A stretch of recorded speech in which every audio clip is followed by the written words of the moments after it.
bienvenido a Spotlight Árbol Rojo, un placer saludarte. Aquí estamos, pues la verdad es que muy contentos de estar contigo. Hace un par de meses celebramos los 6 años del proyecto y tuvimos el placer de contar con un cortometraje que dirigiste llamado Hombres de Sal, que estuvo en Mahahual esa noche del 9 de julio. Y cuando recibimos la invitación para poder hablar con la sección michoacana del Festival Internacional de Cine de Morelia, nos dio mucho gusto platicar contigo el día de hoy, sobre todo para platicar del nuevo cortometraje que estás dirigiendo, que es ¿Sueña el caracol en su hogar? Que es una pregunta que nos haces y nos lanzas en, en esta obra de 15 minutos de duración. Bienvenido. Hola, pues un gusto enorme de estar aquí contigo, Alex, que te quiero un montón. Y nada, muy contento también que hayas decidido abrir este espacio para hablar del nuevo cortito, ¿no? Porque pues ya nos paseamos un ratito con Hombres de Sal por el sur de México, en Chetumal, en Mahuala. Y bueno, ahora tenemos este cortito que se llama Does a Snail Dream of Home o Sueña el caracol en su hogar. Y sí, es una pregunta. Pues bienvenido y qué bueno platicar contigo el día de hoy. Estamos pues hablando de un cortometraje que está compitiendo en la sección michoacana del Festival de Morelia. Es un corto documental donde no hay distinción de género cinematográfico dentro de esa sección, pero yo quería preguntarte antes que nada de abundar, porque ya tengo la oportunidad de ver el cortometraje, y es cómo nace la idea de este proyecto. Ya este documental empezó como una investigación eh, sobre la Segunda Guerra Mundial y la historia bélica del área balcánica, justamente del este de Europa. Eh, Perdón, si es este, ¿verdad? Es que siempre El confundo este, oeste sí, y este. Europa del Este. Sí, Europa del Este. Siempre me confundo. Y por eso, porque me confundo por el tema geográfico, histórico que tengo para retener esta información, es que yo quería hacer un documental acerca de esto justamente para entenderlo de alguna otra manera, ¿no? A ver si a través del cine yo podía entender pues estos hechos históricos. Y cuando estaba haciendo esta investigación, no tuve la fortuna de poder construir algo que a mí me atravesara, porque al final era mucha información que se me iba de las manos también a nivel personal y que quizá iba a narrar de una manera pues desde la ignorancia, ¿no? Porque es una historia muy compleja.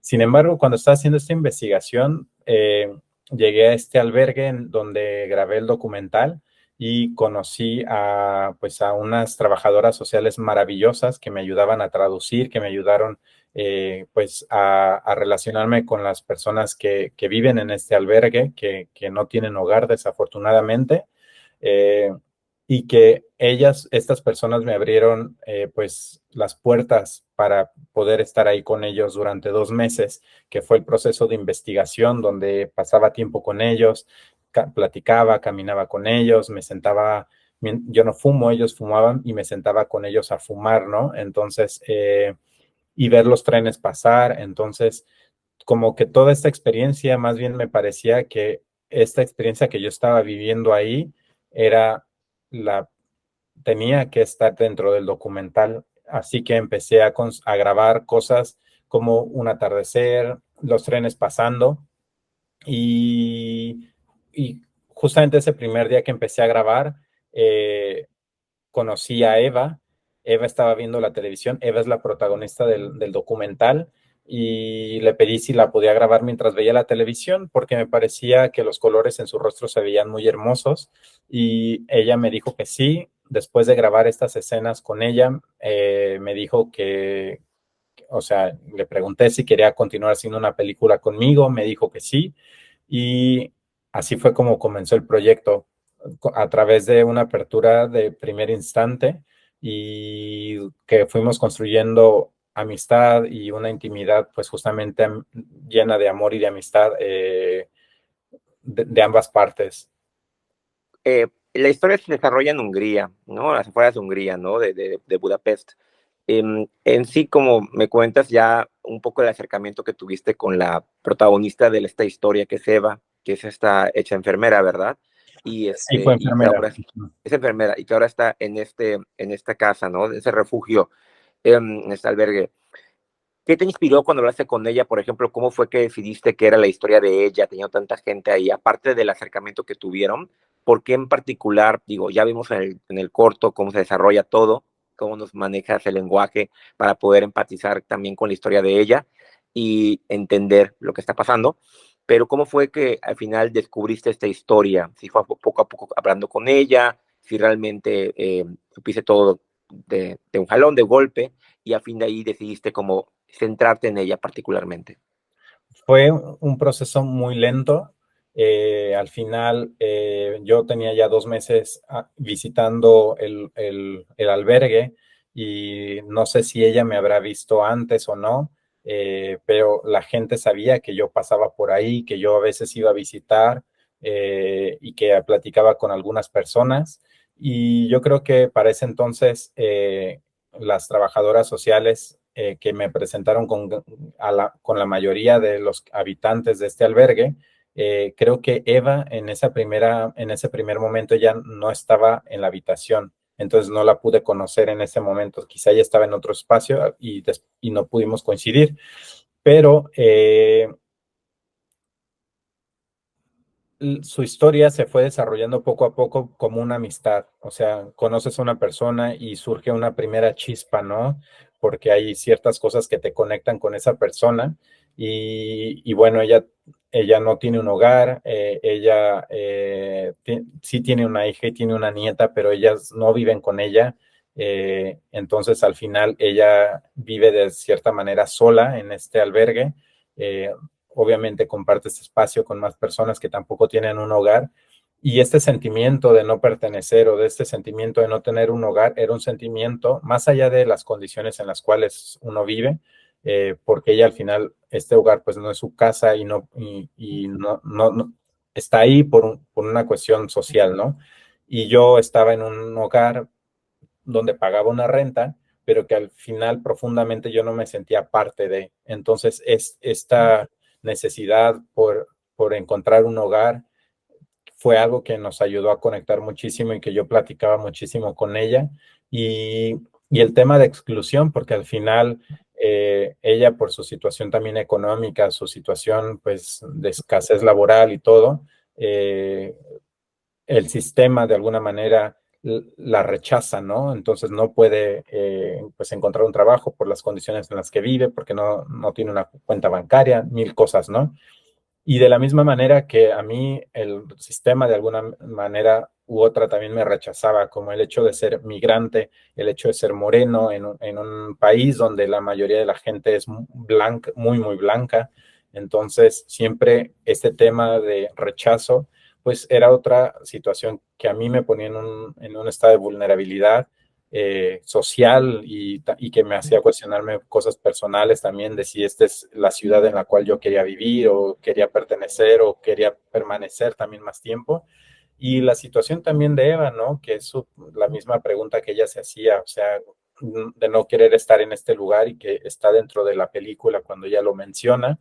Y yo creo que fue a través de estos primeros sentimientos en los cuales nosotros sí podemos conectar, que empezamos a construir nuestra amistad y la historia se empezó a desarrollar desde ahí cuando ella me empezó a contar de su familia, me empezó a compartir fotografías, me contaba pues cosas que hacía cuando la gente no la veía, que es rezar. eh, Me permitió grabar un momento cuando ella está tomando una ducha, por ejemplo, que era el momento más alto de la intimidad para mí. Eh, no estábamos solos, estábamos acompañados por una trabajadora social a la cual ella le tiene mucha confianza. Entonces, todo fue construido desde la confianza, del respeto, del amor, de la amistad.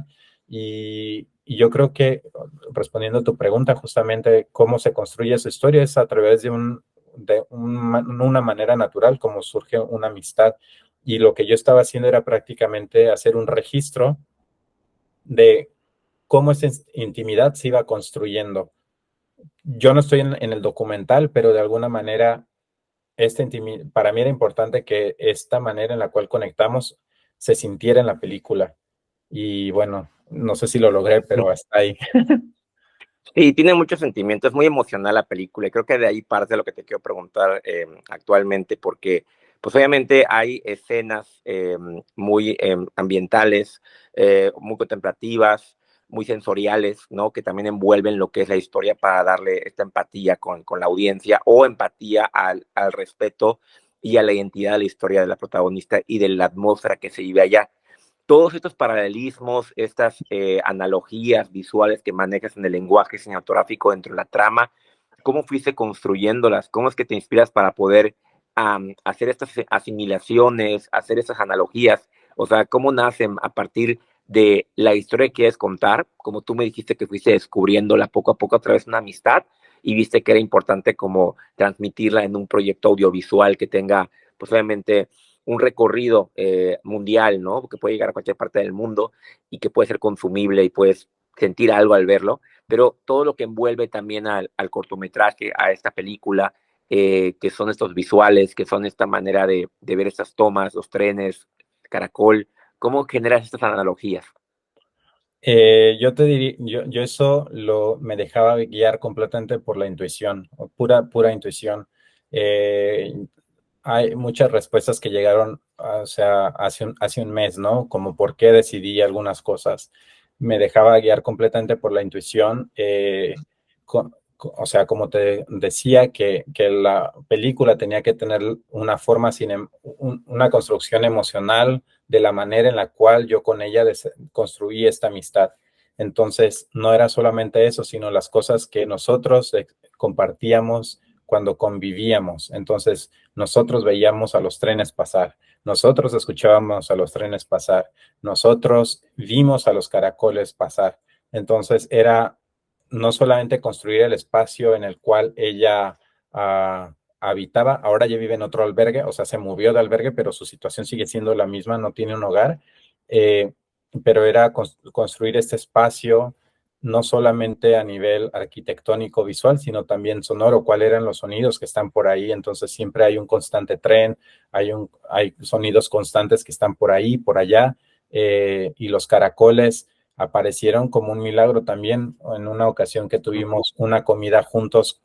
Bueno, compartimos un alimento juntos con algunos habitantes de este albergue, y cuando yo ya me iba, que era muy tarde, esa noche decidieron salir los caracoles, que yo no había podido ver en 2 meses anteriores, y estos caracoles que iban pasando, pues yo los pasé así, ¿no? Están en el piso y yo paso, y ya me iba y de repente fue una corazonada muy fuerte en mi interior que me dijo, regrésate, y yo ya me quiero ir a mi casa, y yo, pero tienes que regresar. Entonces regresé y los empecé a grabar, y ya desde ahí los caracoles aparecían siempre en los jardines, o sea, ya los veía, ya estaban presentes en todos lados, y se volvieron parte del documental porque era justamente estas cosas en las cuales yo veía y que resonaban dentro de mí, de el caracol. Porque, a ver, hay unas tomas en las cuales están los caracoles que no tienen su casita, su caparazón, su conchita, y hay otros que sí lo tienen. Entonces, esto que ves ahí, o sea, es la naturaleza siendo la naturaleza, donde hay un encuentro entre uno que no tiene y otro que sí tiene, y para mí era justamente, ¿sabes? Como hay gente que tiene una casa y gente que no tiene una casa, solamente eso, y al final los trenes que pasan por ahí me llamaba mucho la atención porque son trenes que yo no sé de dónde vienen ni a dónde van, y es lo mismo que sucede en el albergue, son gente que viene con una historia y que se va y que no sabes a dónde va a ir su historia, ¿no? Entonces, el documental es eso, es un retrato, o sea, no es la historia de Eva porque no se puede condensar en 16 minutos la complejidad de toda su historia, pero sí se puede hacer un retrato de un momento en el cual compartimos, y que para mí era importante que la película fuera también ese retrato, no solamente de nuestra amistad, pero también de sus, ¿sabes? De este viaje emocional por el cual ella estaba pasando en ese momento. Sí, creo que tienes toda la razón en ese sentido, que es lo que percibí cuando vi la película. Aparte, no, pues lo sentí, después ya lo pude interpretar, de que obviamente es una parte, es un retrato de un momento de la vida de una persona que tiene una vida bastante interesante y bastante larga como cualquiera de nosotros, pero que no podemos al final resumir todo en 16 minutos, sino simplemente mostrar una parte, mostrar una fase, mostrar un momento de esa vida, y lo que conlleva ese momento también con la atmósfera del mismo, ¿no? Me encanta la idea de los paralelismos con los trenes que fueron dándose de manera muy orgánica dentro del mismo de corto documental. No, obviamente yo lo sé, yo sé que al final no podemos como montar ciertas cosas para poder generar emociones cuando hay tan poco tiempo, y creo que hay que aprovechar todo lo que nos da la naturaleza en sí, que se construye de manera orgánica, porque ahí viene como la verdad, ¿no? Ahí viene el lenguaje de la veracidad de la historia. Sí, al final, como tú lo dices, yo me dejé guiar completamente. A ver, yo tenía la intención de hacer un documental sobre la Segunda Guerra Mundial, que no sucedió, y cuando yo empecé a conocer a Eva, era cuando yo estaba haciendo ya el documental, entonces yo no sabía qué estaba haciendo. Entonces, cada día para mí era descubrir de qué iba a ser el documental. Era un proceso de descubrimiento con ella y de conversaciones que íbamos teniendo también, donde ella me contaba cómo se había sentido el día anterior, porque pues nunca podemos pensar a priori, ¿no? Entonces, siempre estamos pensando más bien como después del, a ver, grabamos hoy y al día siguiente hablábamos de lo que habíamos hecho el día anterior. Y fue así como íbamos como entendiendo hacia dónde iba el documental. Y es un documental que construimos juntos, donde ella me proponía cosas, donde yo me decía que no pusiera cierta información, donde yo le proponía y ella me lo rechazaba, y con muchísimo respeto. Entonces, obviamente por su situación de vulnerabilidad, para mí era súper importante que ella se sintiera muy cómoda y para llegar, por ejemplo, a la toma del baño, fue una escena que si tú crees que esa es la más difícil, fue de las más fáciles, en realidad, porque la intimidad estaba en otros momentos. O sea, la real intimidad estaba en otros momentos. Cuando ella muestra sus fotografías, por ejemplo. Claro, es mucho más, sí, claro, es mucho más poderoso eso. Es Sí, mucho más sí, poderoso, mucho exacto. más. Ujú. Luis, te agradezco mucho el tiempo y el espacio, de verdad, muchas gracias por estar con nosotros. Ya queremos traerlo por acá para que la gente lo pueda ver. Es una mirada realmente bastante, ¿cómo te puedo decir? Es muy está alejada y a la vez muy cercana, ¿no? O sea, como todo el lenguaje de cómo lo trabajaste es como demasiado cercano para entenderlo, para poder sentirlo, y a la vez nos queda tan lejos a tantos miles de kilómetros que pues así es el mundo, ¿no? A veces hay historias que nos podemos identificar en cualquier parte del mismo y pues bueno, todo el éxito del mundo en Morelia. Te deseamos todo el éxito. Pues muchas gracias, Alex. Yo estoy muy contento de platicar siempre contigo y nada, muchas gracias y nos vemos en Morelia. Un abrazote, que estés Un muy abrazo. bien. Chao.